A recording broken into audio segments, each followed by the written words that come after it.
네, 오늘 지수는 보합권 정도였는데 출렁거림이 컸고요. 종목별로도 달랐습니다. 그래서 내일장을 미리 좀 대비를 해 보셔야 될 것 같습니다. 과연 이 변화가 의미하는 것은 무엇인가 절대 전략에서 알아볼 텐데요. 오늘은 대신증권의 이경민 연구원이 함께 해주십니다. 안녕하세요.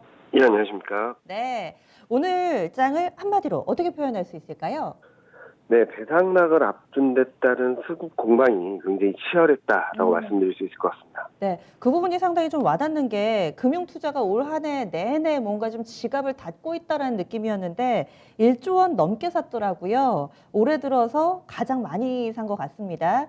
그리고 뭐 외국인도 막판에 또 매수로 돌려놓기도 했는데 지금 이 수급 상황이 어떤 이유로 좀 만들어진 거라고 볼 수 있을까요? 네, 지난 주말 코스피가 2,800을 넘어서는 데 있어서도, 그리고 오늘 장중 코스피가 상승세를 이어가는 데 있어서도 중심 동력이 있었던 것은 금융투자의 매수였습니다. 대규모 순매수가 이틀 연속 유입되면서 코스피 시장을 이끌었고, 코스피 중에서도 코스피 200 대형주의 상승을 이끌었는데요. 여기다가 삼성전자의 특별배당 기대까지 가세하면서 코스피 레벨업이 전개되었다라고 생각을 합니다. 다음 반면에 이렇게 금융투자가 대규모 순매수를 할 수 있었던 데에는 배당 확대 기대감이 커지면서 현 선물 간의 가격차가 많이 벌어졌고, 그로 인해서 프로그램, 그러니까 기계적으로 매수하는 세력들의 힘이 좀 컸다라고 생각을 할 수 있겠는데요. 실제로 금융투자 매수가 언제부터 들어왔나라고 생각을 해본다면 올해 11월부터 꾸준히 유입되는 모습을 보여왔습니다. 금융투자는 연초 이후 큰 방향성을 보여주지 못하고 시장 상황에 따라서 등락을 보이다가 11월 이후 배당에 대한 기대감이 커지면서 4조 이상 순매수하는 흐름들을 보여왔고요. 이런 흐름들의 정점이 아마 지난 주말 그리고 오늘이 되었다라고 생각을 하고 있습니다.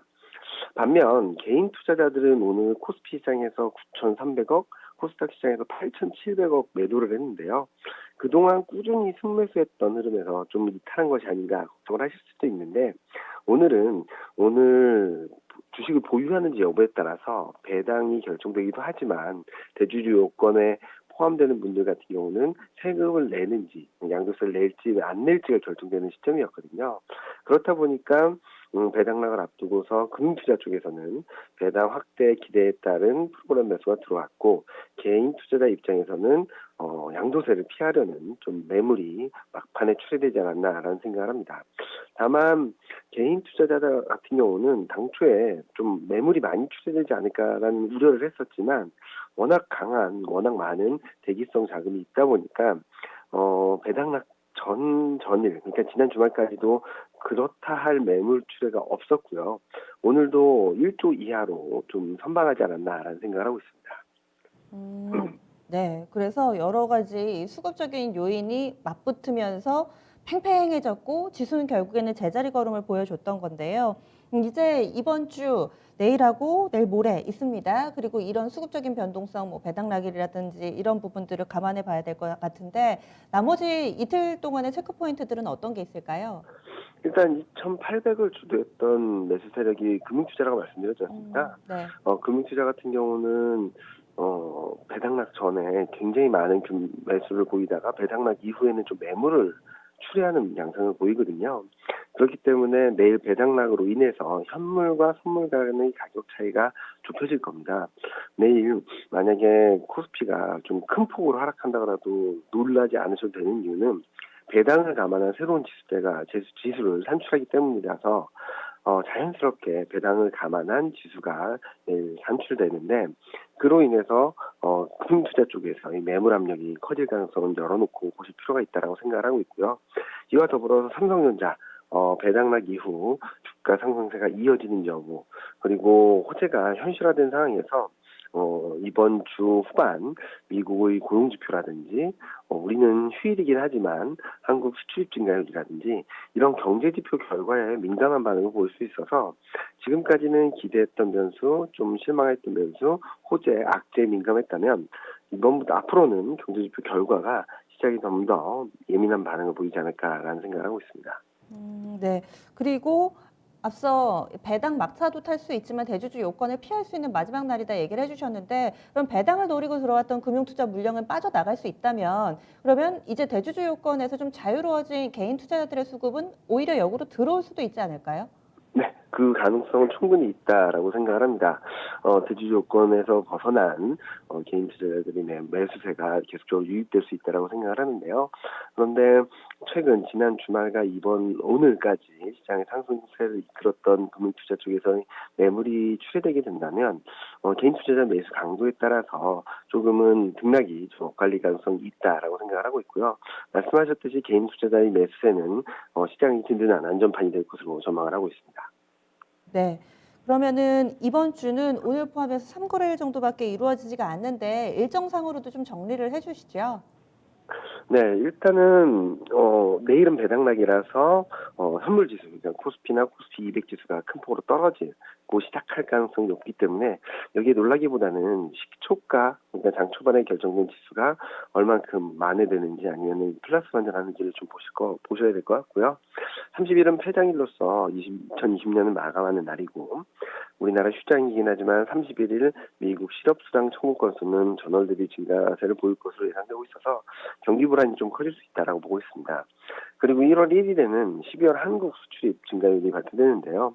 전월보다도 개선되는 모습들을 보여줄 것으로 예상을 하고 있는데 예상보다 못 미치는 결과가 나오게 된다면 장기 조정의 빌미가 될 수 있기 때문에 이런 경제지표 결과들을 앞두고서 시장이 내일 그리고 모레는 좀 등락을 반복하지 않을까라는 생각을 하고 있습니다. 네. 그러면 남은 날 동안 어떤 체크 포인트들이 있을까요?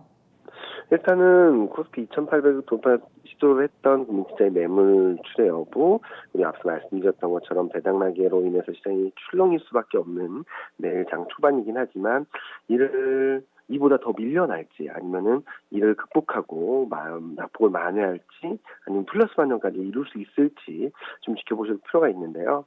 만약에 내일 밀려나게 된다면 매물 출회가 좀 더 이어질 수 있다는 점들을 좀 경계하실 필요가 있겠고요. 낙폭을 좀 만회하는 흐름들을 보이고 플러스 반전을 하게 된다면 추가적인 반등 시도도 충분히 가능하지 않을까라는 생각을 합니다.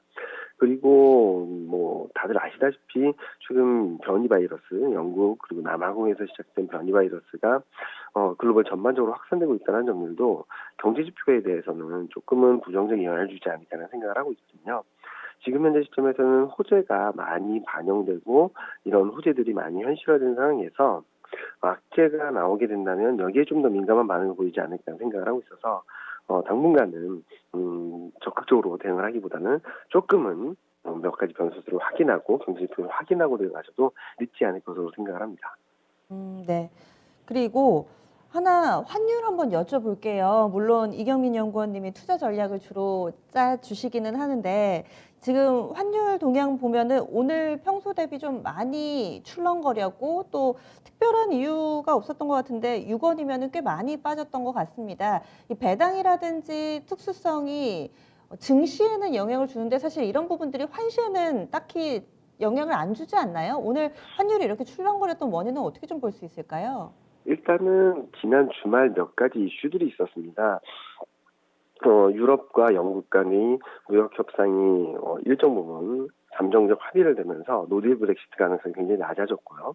그로 인해서 환율 시장이 좀 출렁이긴 했는데 또 하나 변수는 트럼프 대통령이 경기 부양 정책 그리고 2021년 예산안에 대해서 서명을 거부했다는 소식이 있었는데 장 초반 트럼프 대통령이 거기에 결국 서명을 했다는 소식이 전해졌거든요. 그로 인해서 달러는 약세로 반전을 했고 그리고 원달러 환율은 좀 강세, 그러니까 원하는 강세로 반전을 하면서 원달러 환율이 장 초반 9시부터 11시까지 좀 큰 폭으로 하락을 했다라고 생각을 합니다. 이런 흐름들은 뭐 대외 변수에 의해서 등락을 보이고 있는 상황인데 다시금 1,100원 선이 깨진 상황이긴 합니다.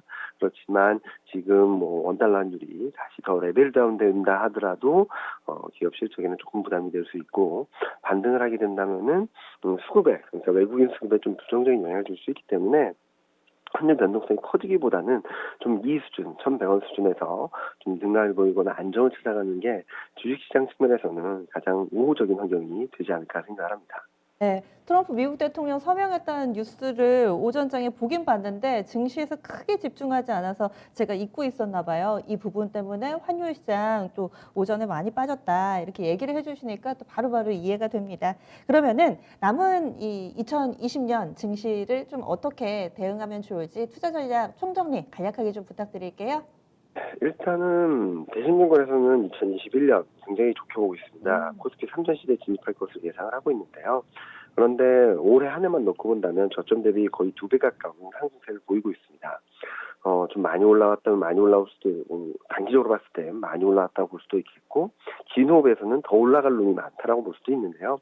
장기적으로는 앞서 말씀드렸듯이 호재에 대한 민감도가 높아졌고, 그리고 여러 가지 경제 지표라든지 코로나19 상황 이런 것들은 좀 확인해야 될 부분들도 많아졌다는 점들에 있어서 연말은 좀 가볍게 가시자라고 말씀드리고 싶습니다.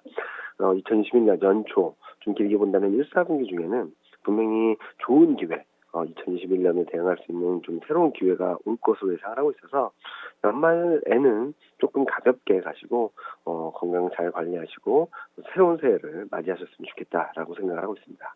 네, 알겠습니다. 아마도 올해는 마지막 전화 연결인 것 같은데요. 한 해 수고 많이 하셨고요. 새해 복 많이 받으세요. 네, 새해 복 많이 받으십시오. 네.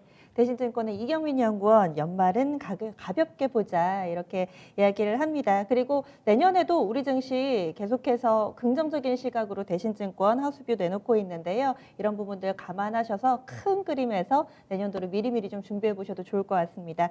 그동안에 상당히 좀 많이 집중을 했던 코로나라든지 미국의 추가 경기 부양책 이런 부분들은 이제 재료가 어느 정도 좀 시장에서 학습 효과도 있어서 크게 반영되지는 않고요. 새로운 내용들에 꾸준히 좀 집중하고 있습니다. 배당락일 지나고 나서 다시금 또 재편될 만한 이런 수급적인 변수들 연말 연초이니만큼 경제 지표도 좀 눈여겨보다 이렇게 얘기를 해주시네요. 절대 전략까지 오늘 준비한 내용들 모두 전해드렸습니다.